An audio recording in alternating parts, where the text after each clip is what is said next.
persis banget film G30 SPKI gitu, karena saya bilang saya mandi dulu gitu. Nggak usah mandi gitu kan gitu. Minimal cuci muka toh gitu. Nah, itu kayak film G30. Ini siapa? Cakra. Nah, iya itu. Iya. Mas Refli sempat guyonan sama saya. Orang tuh ada-ada aja ya bikin berita, Mas. Loh kenapa toh gitu? Oh, sok berita kayak gini wong kita ada di sini kan. Ternyata benar. Saya enggak, Mas. Mas, sebentar lah bilang gitu. Ini rencana ini gitu. Jaksa itu seperti mau dijatuhi barang busuk lah gitu. Iya. Nggak mau dia. Iya. Jadi kami nggak mau disalahkan, janganlah gitu. Jadi artinya dia lepas kembali sehingga akhirnya ya kami nggak ditahan. Pertemuan ini sebenarnya harusnya tahun lalu, tapi karena banyaknya kesibukan, baik kesibukannya Bapak, kemudian kesibukan itu kan harus ketemu jadwal yang klop bener antara Pak SBY, Pak Budiono, Pak JK. Nggak sama, harus klop menunggu Mas Roy tidak ditahan, ya kan gitu. Karena sidang ini adalah sidang Jokowi mau memaksakan untuk mempidanakan kami, ya saya dan Dr. Tifa, di dalam kasus pencemaran nama baik dan fitnah.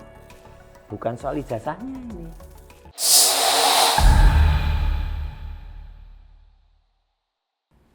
Assalamualaikum warahmatullahi wabarakatuh. Kawan-kawan Obor Rakyat, masalah ijazah Jokowi kelihatannya ini makin hot.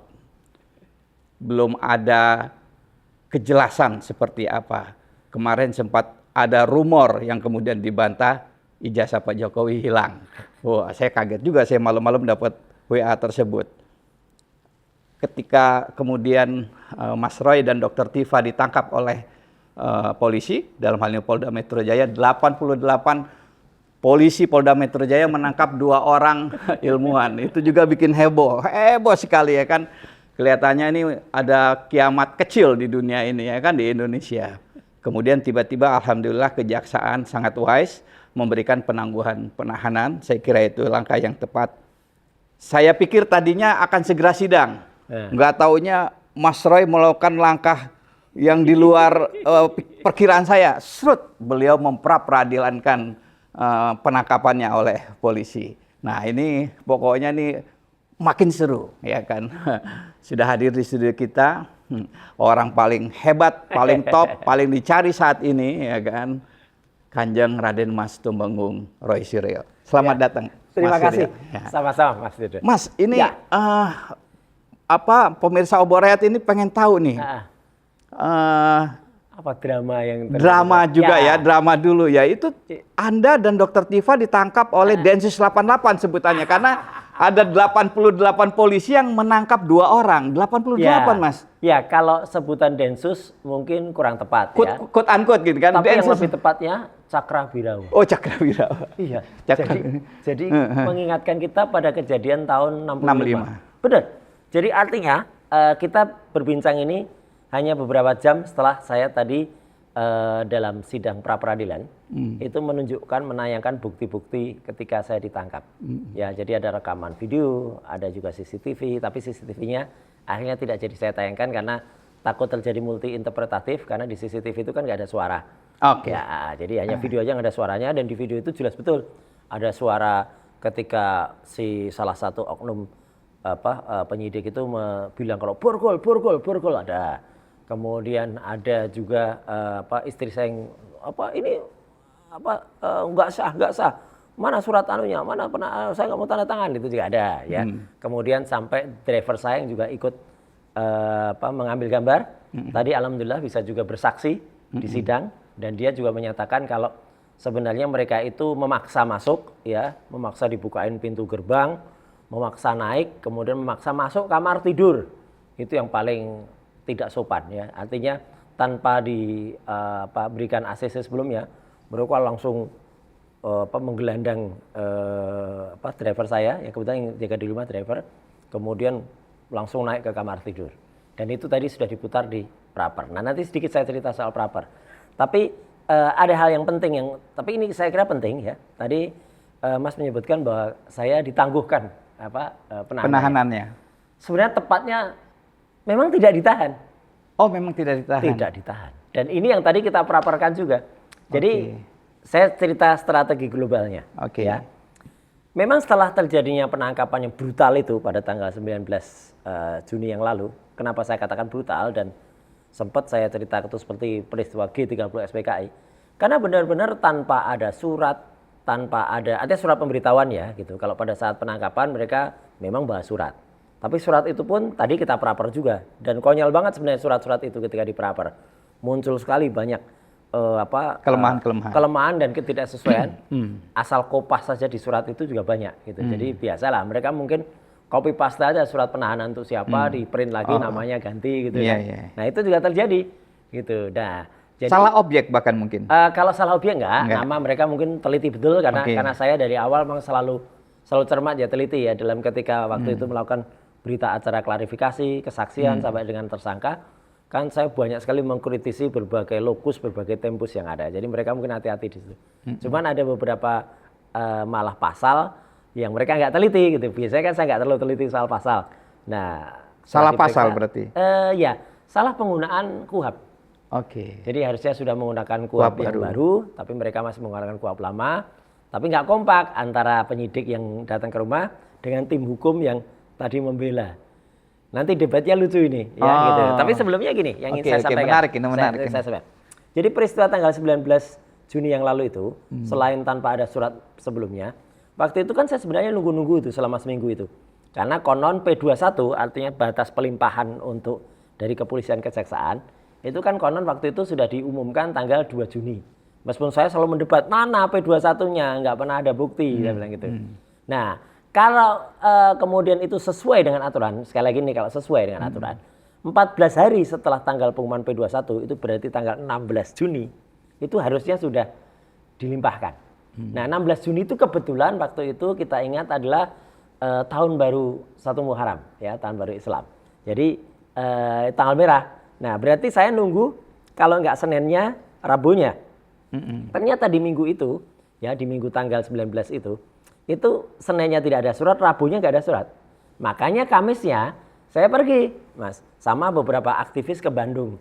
Ada acara waktu itu Forum Purnawirawan di Bandung. Ya, ada beberapa tokoh lah bicara di situ. Konon ada juga Tio yang bicara, tapi nggak ada. Gitu. Nah, sebenarnya ini juga ada untungnya Tio nggak jadi hadir itu karena tadinya Tio itu di framing bersama saya, bersama Saididu, bersama Pak Narko, bersama apa tuh, pokoknya akan menggoyang negara gitu loh. Bersama PDIP. Nah itu kan, untungnya kan memang acara itu agak smooth ya, jadi tidak terlalu keras. Nah cuman pulang dari Bandung itu, saya udah jam 2 pagi ya, hari Jumatnya, dini hari. Jumat pagi itu pula lah jam 7 saya kemudian dicokok itu. Dengan kejadian yang sudah banyak ya, beberapa di beberapa podcast sudah banyak, di TV juga saya tayangkan juga bahwa saya kayak ditangkap Cakrawirawa tadi. Jadi ditangkap oleh pasukan dulu pembelanya Bung Karno gitu ya, gitu. Jadi pas pampresnya Bung Karno yang menggerebek para jenderal itu. Dan itulah kejadian itu saya alami. Saya nggak boleh cuci, jangankan mandi ya, cuci muka aja nggak boleh. Saya waktu itu masih pakai baju yang terakhir saya pakai ketika sholat subuh ya, 4:30. Jadi baju rumah itu gitu. Jadi jeansnya jeans rumah, mau ganti nggak boleh. Bahkan saya ada adegan di situ yang persis banget film G30 SPKI gitu, karena saya bilang saya mandi dulu gitu. Nggak usah mandi gitu kan gitu. Minimal cuci muka toh gitu. Nah, itu kayak film G30. Ini siapa? Cakra. Nah, iya itu. Iya. Ini Cakra ya? Oh, iya. Nah, gitu. Iya. Terus ya untung istri saya juga nggak nanyain, "Pak, kok NRP-nya?" Ya gitu, kalau Cakra kan NRP-nya cuma 5 digit. Ya. Iya. Jadi tapi istri saya juga sama. Belum mereka masuk kamar tidur lagi, Mas. Nggak etis. Benar-benar sangat tidak etis, sangat tidak sopan. Dan mereka memang menunjukkan beberapa lembar surat gitu. Tapi kan ya dalam masa itu kan kita nggak bisa langsung ngecek nih surat apa gitu kan, nggak mungkin kan. Jadi surat itu nggak ditandatangani, nggak baik oleh saya ataupun oleh istri.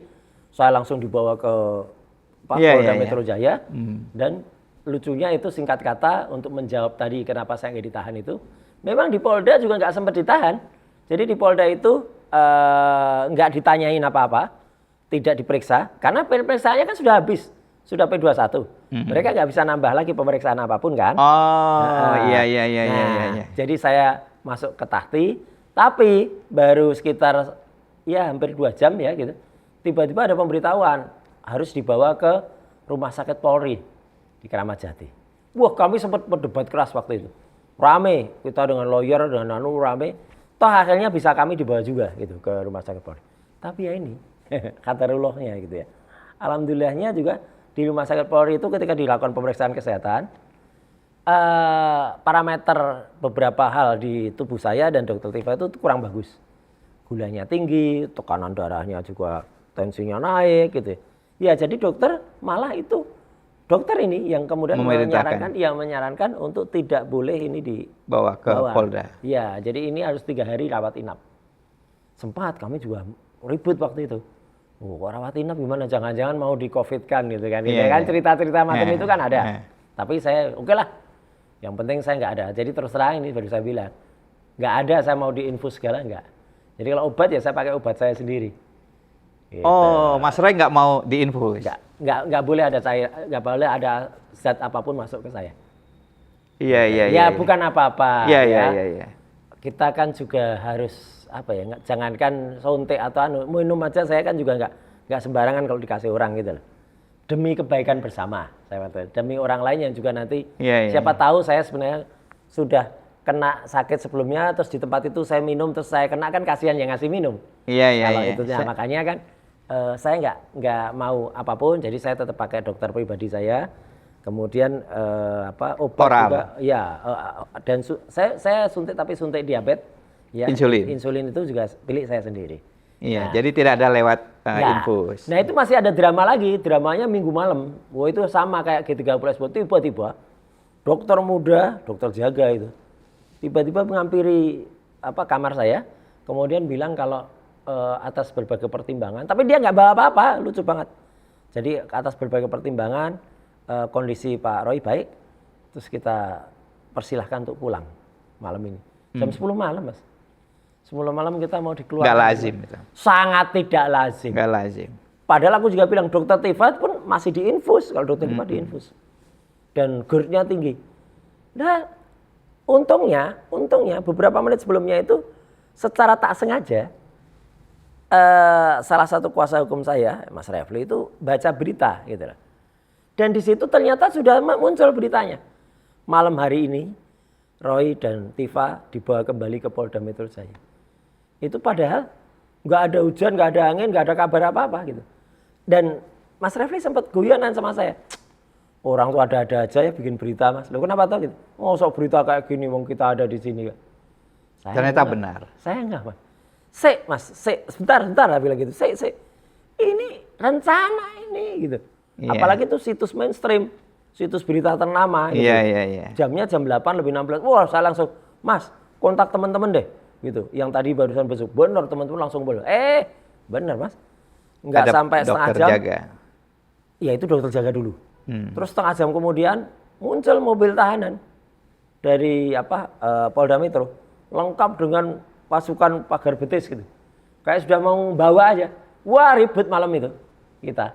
Karena kabarnya kan sudah mau diserahkan ke kejaksaan besok paginya tanggal 22. Gitu. Kenapa tanggal 21 malam? Kayaknya mau ada yang ada yang ulang tahun pengen dapat kado gitu tanggal 21 gitu ya. Siapa yang ulang tahun tanggal 21 ini? Kayak nggak tahu aja, kura-kura dalam perahu. Enggak, saya nggak tahu, Mas Roy. Siapa yang ulang tahun tanggal 21? Yang berfoto menginjak kerbau. Yang menginjak kerbau di Lampung. Iya. Itu kan, ini mau buat laporan apa sih, saya tuh bilang gitu. Kenapa kita tuh mau dikeluarkan dari rumah sakit jam 10 malam lagi? Wow, kita debat panjang. Akhirnya saya terpaksa keluar juga, Mas. Jelek-jelek ini, saya tuh MKes juga. Magister Kesehatan, asli UGM. Oh, jenengan MKes, saya baru tahu ini. Iya, luar biasa. Jadi saya S1 UGM, S2-nya MKes UGM, S3 saya di UNJ sini. Iya. Dokternya saya di sini. Tapi S2 saya MKes asli loh itu. Bukan kaleng-kaleng. Wah, sangat hebat. Dan kebetulan almarhum ayah saya, dan itu sekarang masih ada, dimiliki keluarga. Kami punya rumah sakit. Iya, dokter SPKJ kan. Iya, SPKJ. Ya. Nah, jadi kan kita tahu lah prosedur mengeluarkan pasien, menerima pasien itu jam berapa, tahu kalau pasien sangat emergensi IGD itu 24 jam kita terima. Tapi kalau kita merilis pasien itu tidak boleh di atas jam 6 sore, Mas. Karena itu pagi atau siang supaya bisa dirujuk, misalnya mau dirujuk ke rumah sakit mana atau bawa ke pusat kesehatan mana tuh masih pada jam kerja. Iya. Kok mau dikeluarkan jam 10 malam tuh kan ngaco. Iya. Akhirnya kita debat, saya pokoknya mau ketemu dir rumah sakitnya ya atau wadirnya, saya bilang gitu. Supaya kita bisa ngomong soal kesehatan. Benar, untungnya ada wakilnya. Wakilnya ngomong, saya bisa lakukan somasi nih dok gitu, atau kita buka undang-undang kesehatan dan juga Permenkes gitu. Apakah benar ada pasien di keluarga? Akhirnya dia tahu, ya nggak bisa, Pak, itu harus besok pagi gitu. Lah iya kok tiba-tiba dokter jaga, saya bilang kok dokter jaga Anda mau mengeluarkan kita malam, dan dokter jaga itu berarti wadirnya menyalahkan dokter jaganya ya? Ya kira-kira begitu ya? Gitu. Tidak Jadi menyetujui. Iya, tidak menyetujui. Dan itu alhamdulillah wah tadinya penyidik dari Polda itu datang banyak banget. Iya. Udah datang mau ngangkut kita. Iya. Itu berarti itu perintah dari Polda lah, bukan dari dokter jaga. Iya, tapi kan aneh, Mas. Kita tuh baru mau diterima untuk pelimpahan berkas itu besok paginya, Senin pagi jam 10. Lah kok sudah ada ide, menurut saya ide yang tricky. Kami itu ditangkap mulai Jumat, sehingga Jumat itu tidak mungkin lagi ada pelimpahan, sehingga harus diinapkan Sabtu dan Minggu kan. Rencananya kan gitu. Rencana manusia itu. Tapi rencana Allah kan lain, ya kan? Begitu dibawa rumah sakit, nginep di rumah sakit. Iya kan, itu kan sesuatu yang, para termul kan marah besar tuh. Bisa itu harusnya ditahan kok, tidur enak di rumah. Siapa yang minta? Rumah sakit saya juga nggak minta. Lawyer kami juga nggak minta rumah sakit. Itu keputusan medis. Rumah sakit sendiri, keputusan medik sendiri yang mengharuskan kami itu dirawat inapkan, dan akhirnya kita juga baru boleh keluar dari rumah sakit itu Senin pagi. Itu masih ada lagi pertolongan dari atas, Pak. Jadi ceritanya Senin itu mereka berusaha banget pagi-pagi betul jam 6 itu akan bawa kita kan ke Polda dulu. Ke Polda dulu. Kita debat. Ngapain juga ke Polda dulu? Penerimaannya di kejaksaan itu jam 10 pagi kok gitu. Enggak, ini harus tanda tangan administratif atau apa gitu. Padahal saya dengar sebenarnya bahwa di Polda itu mau dimasukkan dulu. Pokoknya mau difoto-foto lah gitu di kamar atau di sel gitu. Udah jahat banget kan. Akhirnya kita debat lagi, baru mobil itu baru keluar dari Keramat Jati situ. Itu jam 6:30. Hari Senin itu. Senin. Begitu keluar 6:30, terus itu kan nggak bisa langsung masuk ke tol Jagorawi, nggak bisa. Jadi harus lewat Cililitan, kemudian harus lewat Uki, Cawang. Nah ini menarik banget. Di Cawang itu, begitu kita masuk Cawang, gerak, berhenti, stuck, nggak bisa gerak sama sekali. Motor pun berhenti, mobil berhenti. Ternyata di depan, sekitar 500 meter di depan, itu ada busway, Senin pagi itu, tanggal 22. Ada busway itu kecelakaan, nabrak separator, kemudian melintang. Siapa yang merintahkan busway itu untuk bikin kecelakaan? Kan ya nggak ada. Jadi kami itu tertahan di mobil. Di mobil. Berapa lama di situ? Sekitar 1 jam lebih. Masya Allah. Iya, panas di dalam mobil. Tapi, mobil tahanan kan nggak ada AC-nya kan? Iya, tapi begitu sampai Polda, udah hampir jam 9 kan. Jadi kan nggak sempet apa-apa, tinggal tanda tangan, sebentar kemudian harus jalan. Coba kita masih sempet sejam 2 jam gitu. Ya, pasti masuk dulu. Iya, pasti ada hal aneh-aneh lah yang dikerjain. Karena kan sama kejaksaan sudah tunggu. Nah, akhir kata hari Senin itu menarik. Ketika kemudian kita dibawa ke kejaksaan, terus kita perlihatkan beberapa contoh-contoh barang bukti. Wah itu juga lucu-lucu lagi, ada mesin ketik lah. Saya langsung menduga ini mesin ketik ini pasti yang mau dipalsukan untuk nanti ngecek skripsi. Tapi kita nggak akan mau terima gitu aja Mas. Itu kan pasti nanti mau ditunjukkan. Itu loh mesin ketik yang dulu saya pakai, misalnya gitu ya. Nah kalau kita udah rencana praktekkan, harus dipraktekkan pakai mesin ketik itu hurufnya sama enggak? Mesin ketik itu yang dipakai di skripsinya Jokowi. Ketikannya sama enggak, ketukannya sama enggak, ratanya sama tidak. Apalagi mesin ketik manual Mas, zaman kita dulu. Kita ada 5 mesin ketik brother yang sama aja. Melayan kok, yang ini lebih rendah, yang ini lebih tinggi. Ketik yang sama saja, mesin ketik yang sama saja. Saya dan Mas ketik di situ, bisa hasilnya beda karena ketukan kita itu beda-beda. Jari kita, misalnya ini untuk QWERTY gitu ya. Dengan misalnya saya yang pakai 11 jari gitu. Cuk. Pasti akan lebih tebal yang 11 jari. Iya, dibandingkan yang 10 jari. Nah itu. Jadi itu. Terus ada juga legalisasi ijazah yang baru. Jadi baru bulan Agustus tahun 2025. Baru tahun lalu dilegalisasi oleh UGM, oleh dekan sekarang, Sigit Sunarta. Pertanyaannya Mas. Untuk apa? Nah itu. Apa Jokowi ngelamar lagi?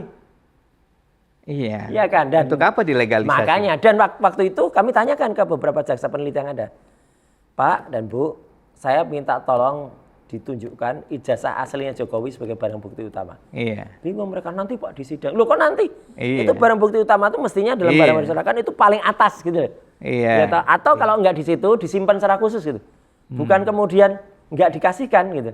Nah katanya sekarang juga katanya masih disita Polda. Loh kalau disita Polda harusnya kan sudah dilimpahkan juga. Sebagai barang bukti Sebagai dilimpahkan ke kejaksaan. Nah jadi waduh banyak, tapi suasana di kejaksaan itu luar biasa berbeda dengan di kepolisian. Mereka ramah luar biasa. Baik, tunjukkan ini. Terus kita kan ada beberapa pertanyaan, ada form baru sekarang berdasarkan kuhap baru kan ada form gitu ya. Kemudian kita isi RJ, apa kamu RJ? Makanya termasuk ada RJ. Kita sempat bertanya ngapain juga kita mau RJ, enggak gitu.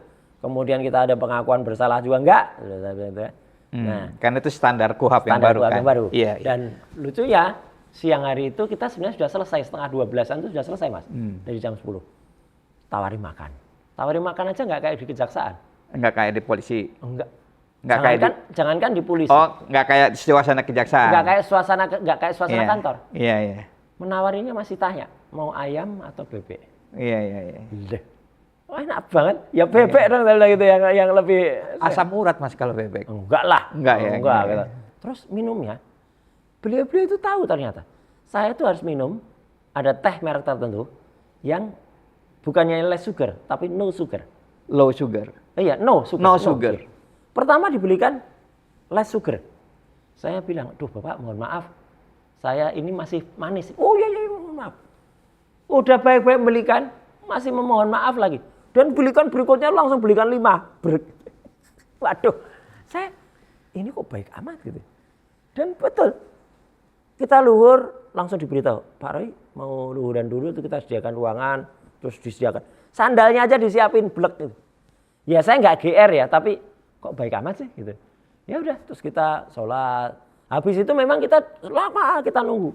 Cuman saat kita nunggu itu petugas dari Polda Metro itu masih banyak di situ. Padahal biasanya tuh kalau udah penyerahan gitu ya selesai mereka iya, pulang. dan bukan wilayah mereka kan. Mereka kan masih. Terus iseng itu kita tanya kan waktu jadi tuh zuhur udah lewat sampai asar. Asar kita sempat asar. Nah, ada iseng tanya. Ini kok ngapain sih gitu? Salah satu lawyer saya gitu, tapi bukan Mas Refli. Itu tanya. Masih di sini? Iya Pak, kami nanti kalau memang perlu bawa kembali kan mau dititipkan lagi di Polda gitu. Loh. Jadi mau ditahan lagi nih gitu saya gitu. Itu jadi sudah ada desas-desus itu mau ditahan lagi itu. Loh, kalau sudah dilimpahkan ke kejaksaan kok mau dibawa ke Polda? Siapa tahu kalau kejaksaan menahan akan dititip di rutan Polda Metro Jaya. Kadang-kadang begitu, kadang-kadang. Ada yang begitu memang. Ada. Karena ruangannya penuh. Ya, di kejaksaan nggak ada atau situasional atau apa tuh ada gitu. Bahkan ada yang dulu biasanya yang ada ditahan di Polda karena sudah pelimpahan di jaksa, tapi nggak langsung terbang, istilahnya terbang, nggak terbang ke Salemba atau nggak terbang ke Cipinang. Bukan ke rutan, gitu. bukan masuk ke rumah tahanan. Masih ke Nah, tapi menariknya tiba-tiba jam 4 lebih sedikit masuklah jaksa-jaksa itu, brek. Kemudian saya dan Dr. Tifa didudukkan, kemudian diberitahu bla bla bla bla bla bla bla bla. Ini di Kejari Jakarta Selatan. Selatan ya. Nah, terus dibilangin, Pak dan Bu Tifa berdasarkan pertimbangan kami dengan memeriksa seluruh berkas, Bapak dan Ibu, ini kalimatnya Mas, tidak ditahan. Jadi bukan penangguhan. Tidak ditahan. Jadi karena bukan dilakukan penangguhan penahanan. Bukan. Karena tapi apa? tidak ditahan. Karena menurut pandangan dari kejaksaan, memang belum ditahan. Memang polisi ini nggak berhak lagi nahan. Iya. Karena mereka itu sudah P21, sudah selesai. Iya, jadi tidak boleh lagi melakukan penahanan. Nah, ini kan mau bikin akal. Iya. Supaya seolah-olah di polisinya ditahan. Sehingga di sini nanti bisa ditahan lagi. Ya, untungnya kejaksaan cerdas banget gitu loh. Yang kemudian menyatakan memang setelah diperiksa 0 riwayat penahanannya. Lah kalau 0 kan ngapain juga kejaksaan tiba-tiba nahan kan? Iya. Kita ingat sahabat kita Haris sama Fathia, ya kan? Haris Azhar. Ya, Haris Azhar. Atau misalnya Rasman sekalipun, Rasman Nasution yang sekarang barusan dieksekusi. Itu dulu juga nggak pernah ditahan. Ketika proses penyidikan sampai dengan sidang tuh nggak ditahan. Iya, Karena iya. memang di kepolisian nggak ditahan. Nah, saya tuh kan kemarin mau ditriki, mau diakali gitu seolah-olah. Iya, Jadi iya. seolah-olah kami sudah ditahan, padahal tidak. Itulah yang akhirnya jawaban saya itu tadi. Ketika kenapa alasannya mulai minggu ini kami melakukan pra-peradilan, rapid tentang penahanan saya. Kan tidak ditahan, Mas. Justru itu. Jadi pasti kacau ini surat penahanannya, benar. Jadi kita mau menggugat itu supaya orang tidak semena-mena ketika nanti tiba-tiba ada orang tiba-tiba ditangkap, ditahan gitu. Jadi kan penangkapan dan penahanan saya itu yang kita perapitkan. Oh, penangkapan dan Penangkapannya penahanan. ya, penangkapannya ya, penahanannya ya, penggeledahannya ya. Meskipun tidak ada barang-barang di rumah yang digeledah, tapi secara hukum masuk rumah orang kemudian tanpa menunjukkan keabsahan dia dianggap menggeledah gitu. Dan dasar penggeledahan itu harus dilengkapi sebenarnya dengan surat putusan dari Pengadilan Negeri Jakarta, bukan Jakarta, dari Pengadilan Negeri setempat. Iya, iya, Itu iya. kita challenge juga, Mas. Jadi ya dengan panjangnya riwayat kasus ini mulai 30 April 460 hari mungkin. Ya, lebih ya itu ketika saya tunjukkan itu. Riwayat penahanan yang sudah panjang banget itu, kita kan juga sedikit demi sedikit kan belajar kan. Iya, iya. Cara-cara dan termasuk yang saya pelajari adalah bahwa yang namanya penangkapan penahanan itu satu, harus orang itu ada tindak pidana yang apakah itu berulang ataukah itu menghilangkan barang bukti Atau melarikan atau diri. melarikan diri baduitan. Dan dalam aturan yang baru pun tidak boleh hanya dikatakan itu ditengarai atau diduga atau dikhawatirkan, nggak boleh. Harus ada upaya untuk melarikan diri. Jadi misalnya kalau orang mau ditangkap, oh Anda mau melarikan diri ya? Dia harus misalnya sudah terbit paspor dia keluar atau dia punya tiket untuk keluar kota atau keluar negeri, itu baru bisa, Mas. Kalau baru kelihatan orang biasa itu enggak, tapi kalau misalnya dia tertangkap membawa koper, di kopernya ternyata ada baju-baju yang memungkinkan untuk pergi, ya itu sudah ada upaya. Itu. Jadi KUHP sekarang tuh benar-benar detail banget. Benar-benar harus jeli untuk digunakan gitu. Memang tajam kalau memang salah ya dia tajam, tapi kalau nggak salah, inilah saya termasuk orang yang banyak diuntungkan dengan KUHP baru. Karena di situ rambu-rambunya tuh jelas. Misalnya penangkapan. Kalau dulu hanya cukup dua petunjuk untuk menangkap, orang boleh ditangkap. Sekarang harus 7, Mas. Iya. Nah, itu yang kemudian menguntungkan ketika saya kemudian terbukti tidak ditahan, penangkapannya salah. Nah, itu kita pra-peradilan kan. Dan peradilan ini sudah sampai pada hari ini ketika ngobrol ini sudah sampai pada pembuktian dari kami. Besok agendanya adalah pembuktian dari pihak polisian. Awalnya kita juga sampaikan tentang dalil-dalilnya juga, permohonan kita dan jawaban dari termohon. Jadi sudah ada replik, duplik kemarin. Hari ini kita adu bukti dan saya putarkan film dokumentasi di rumah ya ketika saya ditangkap dan banyak banget itu. Apa yang saya ceritakan sebagai pengkhianatan G30S itu ya. Kita nggak boleh ganti, saya pun nggak boleh pakai sepatu dan lain-lain. Terus tadi juga ada saksi yang kita bawa ya, kemudian ada saksi lain saksi yang melihat kejadian itu di Polda Metro, termasuk saksi yang melihat kejadian di rumah sakit ketika tarik menarik itu. Nah, jadi semua itu kita berikan dan besok rencananya gantian pihak Polda yang akan pihak termohon yang akan memberikan, tapi mereka tidak punya saksi, mereka hanya punya ahli yang berpendapat dan bukti surat-surat. Nah, bukti surat ini yang menarik karena ternyata dari tim hukum Polda Metro Jaya itu sempat mereka bilang ini harus menggunakan KUHP lama karena kejadiannya itu saya itu dulu ketika kasus masih KUHP lama gitu. Nggak kompak, Mas. Di surat penangkapan dan surat penahanannya itu pakai KUHP baru. Jadi, ini gimana sih ini?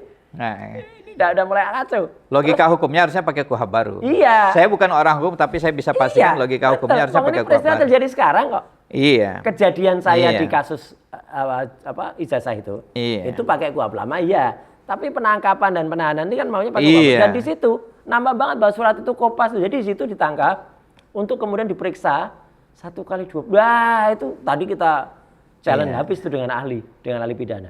Namanya P21, Mas. Sudah nggak ada lagi pemeriksaan. Iya, sudah. Jadi ini kayak surat harusnya untuk orang lain ganti nama. Terus izin dari putusan pengadilan negeri setempat. Kita cek kan mereka gagah bilang ada. Ternyata tahun lalu suratnya. Surat penangkapan. Bukan, surat penetapan Pengadilan Negeri Tangerang untuk penggeledahan rumah. Oh. Nah itu ternyata tanggalnya kita cek. Loh tanggalnya itu tanggal ketika kami waktu itu diperiksa selaku tersangka hari pertama. Jadi surat itu digunakan untuk kalau kita diperiksa sebagai tersangka terus kita digeledah. Iya. Kalau sudah P21 lain. Nah, lain lagi suratnya. Iya. Tanggalnya juga nggak boleh, tanggal yang terlalu jauh. Loh, dari ahli Iya. kita tadi juga gitu. Lah itu suratnya berarti bukan suratnya, itu berarti membuat keterangan palsu gitu di surat itu. Wah, ramai kita. Iya. Jadi harusnya Mas, kalau meskipun kita dengar anekdot ya, namanya praper tuh nggak mungkin menang gitu ya kan. 1.000 lah praper yang menang. Kan praper yang menang hanya Budi Gunawan, siapa itu. Pokoknya sedikit sekali lah praper yang menang. Pasti kalah gitu, orang bilang gitu. Ya nggak apa-apa. Kita kan untuk mengedukasi publik. Mengedukasi bahwa ke depan semoga tidak ada lagi contoh orang-orang yang digelandang kayak saya, disuruh masuk mobil, diambil dari rumah, nggak boleh makan, minum, nggak boleh ganti, apalagi mandi gitu ya. Hanya pakai pakaian seadanya, langsung dieret gitu. Itu moga-moga nggak terjadi lah kayak gitu. Saya yakin itu sebenarnya udah sering Mas, kayak gitu, praktek-praktek. Iya. Cuman mereka nggak speak up. Iya. Saya yang kebetulan juga ada kasus ini kan jadi kayak laboratorium hukum yang bagus banget itu. Apapun kita challenge. Ini kita challenge. Termasuk KUHP yang baru ini menarik Mas. Jadi kan gara-gara perkara saya dan perkara Dr. Tifa itu di-split, dipisah. Saya nomor 300 garis miring sekian Pengadilan Negeri Jakarta Timur. Dr. Tifa itu 301. Jadi udah beda. Nah kebetulan karena Dr. Tifa itu tidak mengajukan pra peradilan, sempat mau mengajukan tapi ditarik lagi. Dia jalan duluan, dia harus jalan duluan. Jadi dia besok pagi sudah mulai bersidang. Tanggal 2 Juli itu sudah mulai disidangkan untuk dakwaan. Saya masih belum, karena saya nunggu harus selesai dulu nih pra peradilannya. Nah ini yang menarik, sehingga menariknya. Jika terjadi apa-apa misalnya di pra peradilan menang gitu. Oh itu sebenarnya nggak ngaruh Mas. Nggak ngaruh ya? Nggak ngaruh, karena saya bukan mempra peradilankan kasusnya. Tapi penangkapannya ya? Tapi penangkapan, tapi setidaknya ini akan sangat untuk opinion publik ya, untuk public opini ini sangat berpengaruh. Belum kalau misalnya yang di praper itu tidak hanya ini. Karena di KUHP yang baru, pengadilan kasus utamanya, pokoknya itu harus nunggu pra peradilan Mas. Jadi kalau pra peradilan misalnya berlanjut, misalnya kita praper lagi misalnya, ya soal yang lain lagi misalnya. Berarti nggak masuk ke pokok perkara gitu. Nah, sedangkan Dr. Tifa kan sudah jalan. Sidang pertama paling pembacaan dakwaan. Sidang kedua dan ketiga itu nanti ada eksepsi, kemudian ada jawaban, replik atau duplik, atau kemudian nanti putusan selah. Baru Jokowi kan dihadirkan sebagai pelapor. Nah kalau kesini sudah hadir Jokowi, sebentar sini saya belum mulai. Atau saya baru mulai. Berarti Jokowi harus hadir 2 kali kan? Iya. Itu yang rame kemarin semalam di salah satu TV. Ternyata kuasa hukumnya bilang Jokowi hanya boleh hadir sekali. Kan kasusnya berbeda. Nah makanya. Iya. Meskipun kasusnya berbeda, nomornya berbeda kan kasusnya berbeda. Ini jadi seru sekarang. Terus ada ide katanya Jokowi hanya mau dihadirkan nanti kalau ke saya pakai Zoom. Ya nggak boleh saya bilang gitu. Kita akan protes keras. Anggap aja dia nggak hadir. Jadi gugur masalahnya saya bilang gitu. Wah pokoknya ini makin seru Mas. Makin seru karena ada gagasan Jokowi akan Zoom.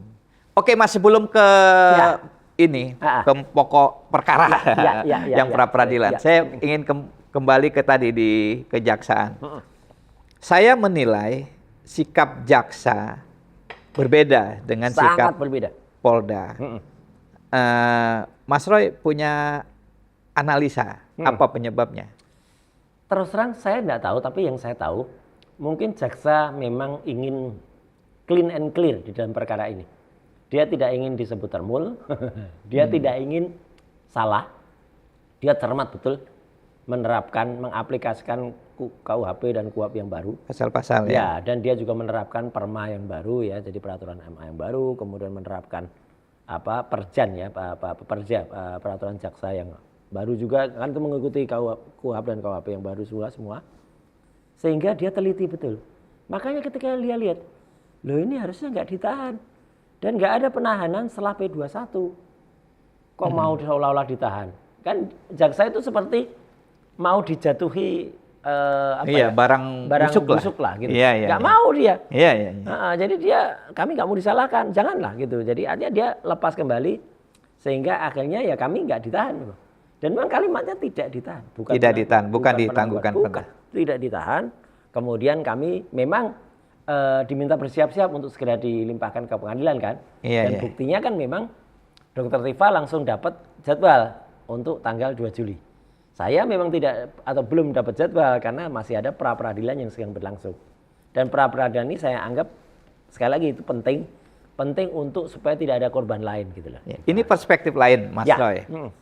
Ada yang kan gini, suka atau tidak suka kasus Mas Roy dan Dr. Tifa ini kan spotlight.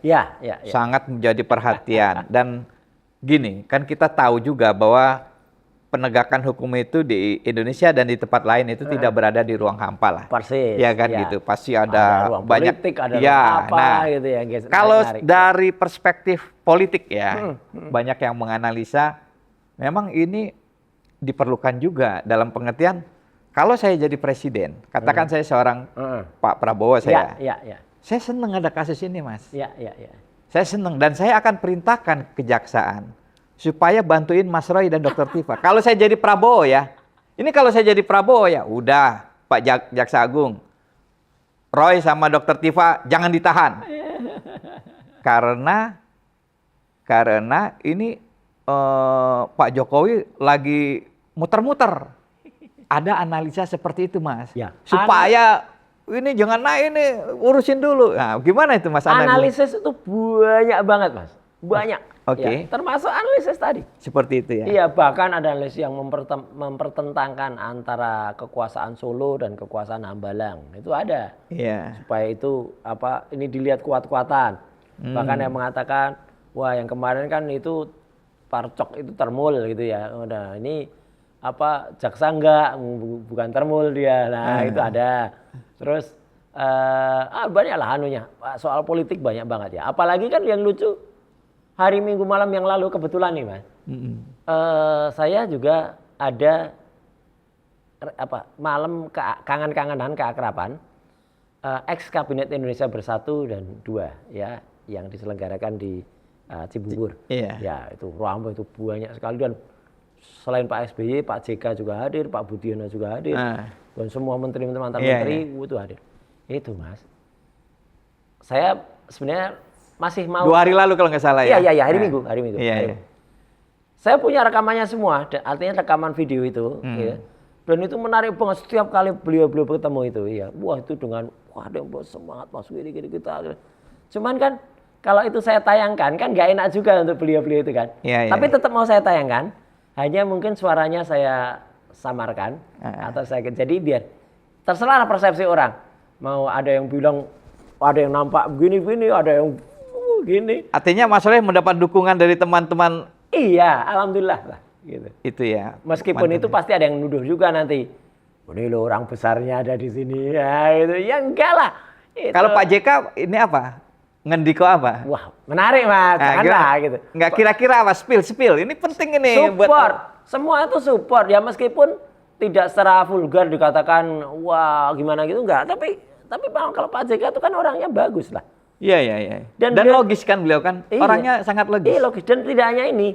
Dulu ketika ketemu saya saat pemakaman Pak Jenderal Trisno waktu itu. Wah itu lebih dahsyat lagi tuh kalimatnya dari beliau. Apa waktu itu? Ya pokoknya terus. Wah ya itu. Menarik lah. Ya kan sampai dimusuhin para termul itu Pak JK. Memang kalau Pak JK kan jelas banget lah. Kalau Pak SBY biasa lah. Kalau Pak SBY kan apa kabar gitu. Baik ya pokoknya sehat gitu. Ya, sehat Bapak. Jadi orang besarnya Pak SBY dan Pak JK ini? Enggak juga. Kalau Pak JK kan kecil. Pak SBY kan juga enggak besar-besar banget. Jadi artinya apa? Ya itu terserah kalau mau para termul. Tafsirnya ya kan, menafsirkannya ya. Tapi ya kita nggak bisa saya nggak bisa kemudian menafikan bahwa mungkin ada kuasa yang paling atas ya, kuasa Tuhan, kuasa Allah untuk itu. Karena apa?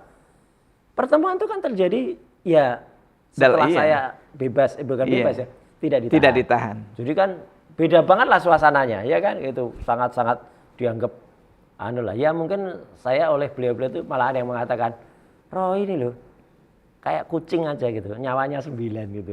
Kucing itu kan gitu, ditangkap lepas lagi gitu. Karena bajunya hitam, kucing hitam gitu. Kucing hitam, Lucifer. Enggak lah.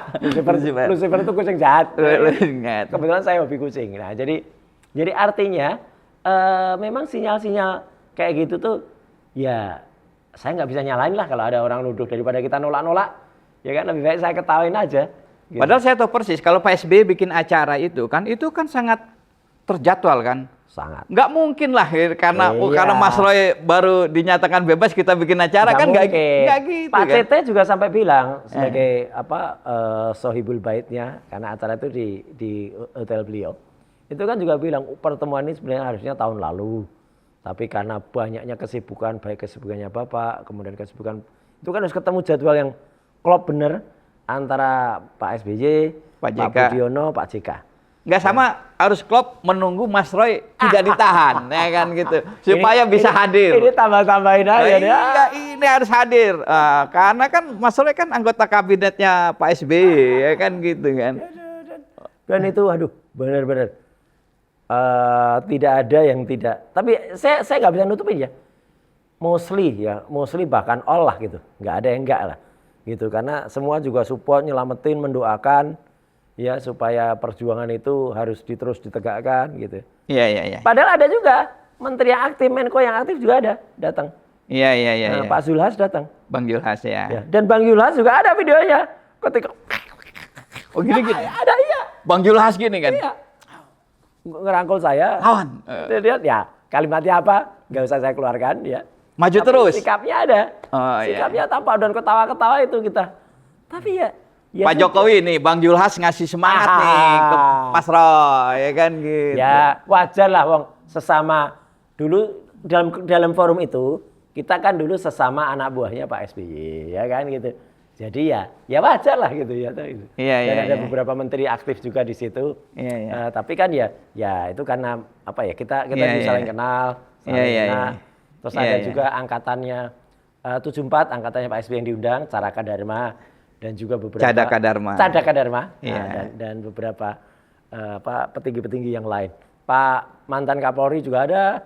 Sutarman. Ada semua. Itu Pak Tarman ada. Orang paling lurus itu. Iya. Kemudian Pak Kapolri juga Pak Timbul ya. Pak itu juga ada. Iya. Gitu. Kemudian ada juga mantan Panglima TNI. Timur Pradopo. Pak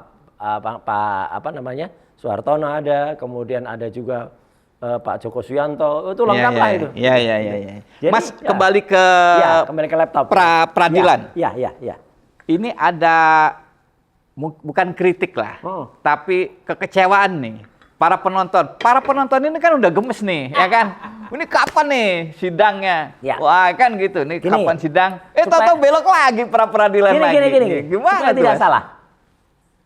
Jangan nunggu sidang ini.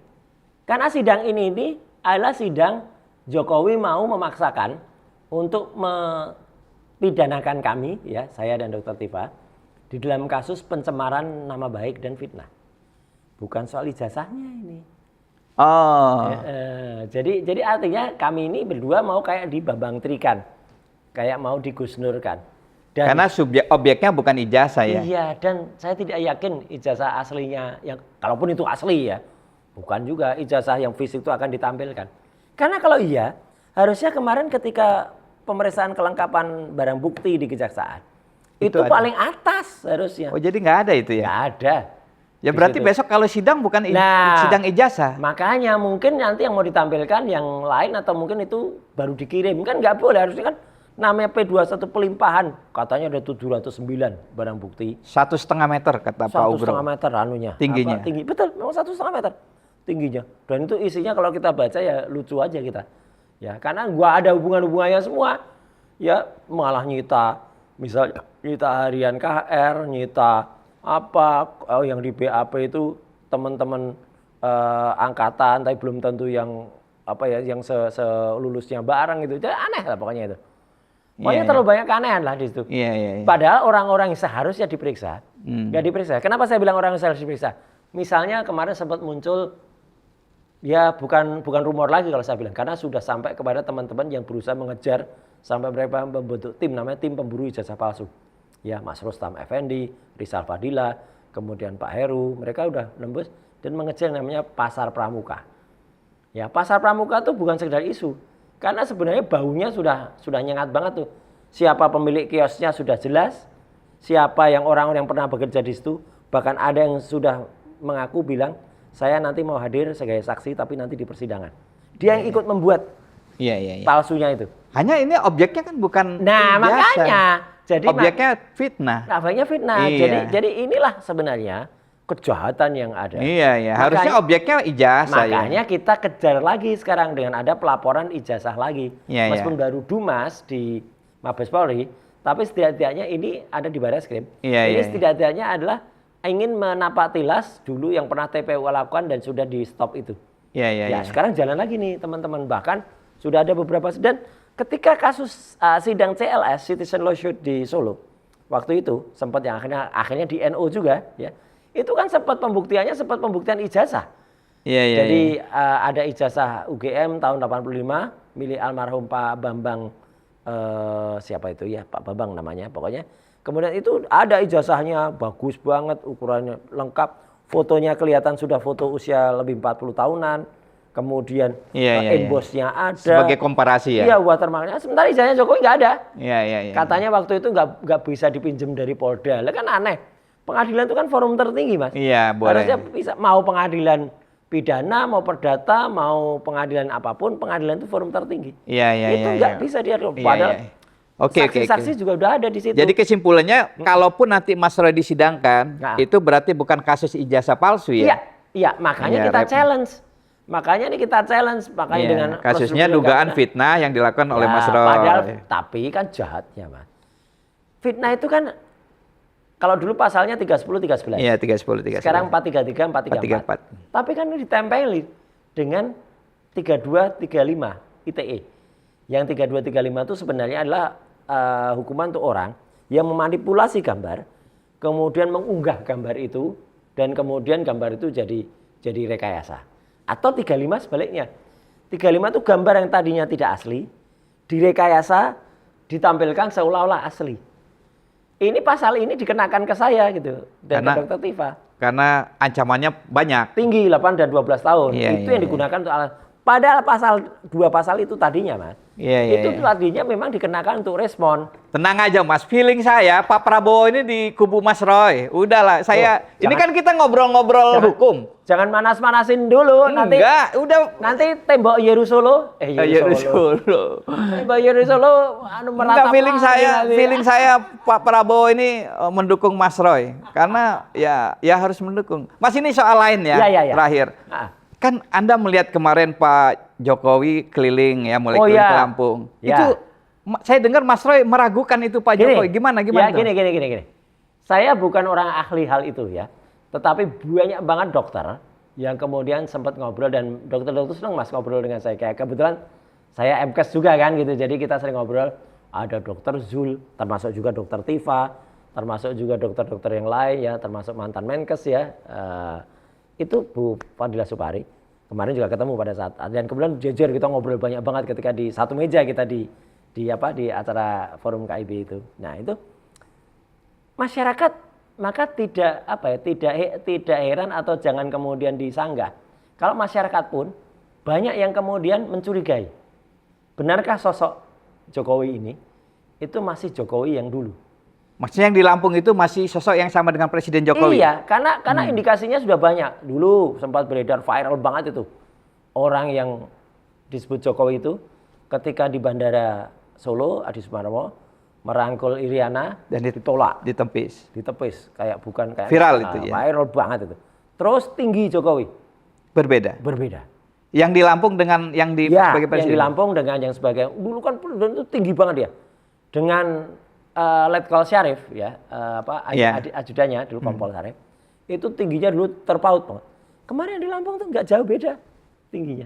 Dengan Iriana pun juga gitu. Dulu dengan Iriana jauh banget tinggi. Sekarang beda ya? Beda. Dan Iriana kemana gitu? Mas Roy ini aja jeli aja melihat. Enggak, ini sudah jadi wacana publik. Sudah jadi pertanyaan, dan banyak banget, bahkan ada banyak kanal ya kayak QNC itu ya, bahkan membandingkan tanda tangannya.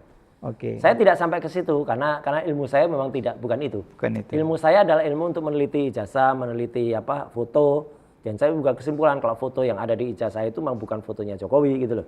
Gitu, dan sampai ke skripsi saya periksa. Nah, tapi ini memang menarik. Karena kan sempat pernah waktu itu beredar kabar Jokowi itu sudah sakit parah ya. Orang nyebutnya autoimun. Sepulang dari Roma kalau nggak ya, salah. ada yang bilang itu ada yang diracun lah atau kena sabun lah, kena apa. Sehingga Dr. Tifa lagi-lagi juga saya sempat kaget juga. Karena Dr. Tifa sempat mengatakan, oh ini prediksinya begini-begini. Saya sempat kaget, dok jangan dong nakut-nakutin. Oh enggak, ini memang gini. Nah sampai ada yang kemudian, apapun kan namanya media sekarang kan. Kakinya kelihatan sedikit hitam aja waktu itu di zoom. Kemudian lehernya sini yang putih. Ada lagi yang mengkaitkan dengan... Yang wajahnya memang kalau saya lihat agak berbeda ya. Memang. Jadi Mas Roy menduga ini orang yang berbeda? Nah, saya tidak boleh menduga itu karena saya bukan ilmunya. Tapi Oke. saya hanya bisa mengatakan analisis itu banyak banget. Oh banyak yang mengatakan Termasuk itu. analisis kulitnya yang kemudian kok aneh kulitnya bersisik. Sampai ada analisis yang lucu-lucu. Sampai ada yang bilang, oh ini ada hubungannya dengan bulus jimbung. Bulus jimbung itu kura-kura yang hidup di Telogon Jimbung di dekat Klaten. Saya mendengar itu. Orang cari-cari pesugihan lah gitu ada di. Ya itu yang bilang orang lain loh ya, bukan saya. Jadi artinya ya itulah yang terjadi.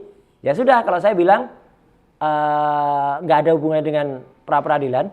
Tapi kalau pra-peradilan itu misalnya nanti ada peradilan lagi, kemudian ada lagi pra-peradilan lagi ya mungkin bukan untuk mengantisipasi kesehatannya Pak Jokowi, tetapi ya udah itu sudah digariskan. Iya. Kalau yang ini banyak yang menyebut bukan Pak Jokowi yang presiden, Pak Jokowi yang presiden sekarang ada di mana? Pertanyaannya. Makanya itu kita kan ya sering lah dengar teori body double gitu. Iya, kalau presiden di luar negeri kita tahu. Dulu kan Pak Presiden Irak dulu, Saddam Hussein. Iya. Dulu kan banyak banget memang itu body double itu. Iya. Jadi supaya kalau ada apa-apa, itu yang ini yang kena, yang ini selamat, yang ini. Saya tapi tetap ya insya Allah Indonesia nggak niru-niru kayak gitulah. Kalau benar itu terjadi kan luar biasa gitu. Saya dalam hati kecil nggak percaya kalau itu ada, tapi kalau itu memang indikasinya memang kuat dan ya mungkin Mas undang aja orang-orang yang punya pikiran kayak Dr. Zul atau misalnya Bu Prof. Siti Fadila Supari gitu ya. Satu-satunya yang bisa membuktikan tes DNA mungkin. Nah itu memang. Dan bahkan kan sekarang makin ramai. Ada juga anak muda itu nama si Luk Suyanto atau siapa yang dia bikin hitung-hitungan lucu juga. Kalau untuk Jokowi itu ketika lulus dari UGM tahun 85 misalnya lulus nikah dengan Iriana 86, kemudian katanya sempat kerja di Aceh 2,5 tahun, baru pulang kemudian punya anak, lah kok Gibran lahirnya 87. Dari situ aja udah lucu. Nggak ketemu lagi dan itu akhirnya viral lagi tuh video di Kompas ya, video di media mainstream yang ketika Jokowi nanyakan ke Gibran, nih anak saya, itu pertama kali dulu tahun 2014. Nih anak saya yang tertua ya namanya Gibran gitu. Terus Gibran waktu itu masih Gibran asli gitu. Masih tanya sama Jokowi, umurnya Jokowi bilang 27. Gibran bilang 25. 27, 25. Oh, saling berbantah ya. Umurnya saja salah gimana? Tapi ternyata kalau dihitung dengan garis yang dibuat oleh si Luk itu, yang viral juga tuh statementnya, bahwa Gibran itu sebenarnya anak siapa atau dia lahir tahun berapa, karena nggak cocok Mas. Jokowi sendiri bikin video profile bahwa itu pakai kartun, bahwa dia menceritakan dengan bagus bahwa dia kehidupannya. Jadi lulus UGM, nikah 86, masuk PT Kiat gitu di Aceh atau Pelpapa gitu. Kemudian setelah itu 2,5 tahun di sana, Iriana hamil, melahirkan di Solo. Lah ini kan berarti kalau 86 tambah 2,5, ya berarti kan 88,5 mau 89. Lah Gibran tahun 87 tuh, Gibran lahir di tengah hutan atau gimana gitu. Waduh pokoknya banyak lah. Makin seru Mas gitu kalau makin itu seru ini sampai 2 hari 2 malam pemirsa Boret kalau ngobrol sama Mas Roy ini nggak selesai. Siap. Tapi tetap harus kita akhiri supaya kita simpan untuk podcast selanjutnya. Setuju. Kawan-kawan, Obor Rakyat, bahwa kita semua menunggu bagaimana ujung dari proses yang sekarang sedang dijalani oleh Mas Roy dan Dr. Tifa. Kita berharap pengadilan akan memutus yang seadil-adilnya, seterang-terangnya. Karena kita percaya dengan sebuah kredo tua, katanya fiat justitia ruat caelum. Tegakkanlah hukum dan keadilan meskipun langit harus runtuh. Wassalamualaikum warahmatullahi wabarakatuh. Waalaikumsalam warahmatullahi Thank you, wabarakatuh. Mas. Terima kasih.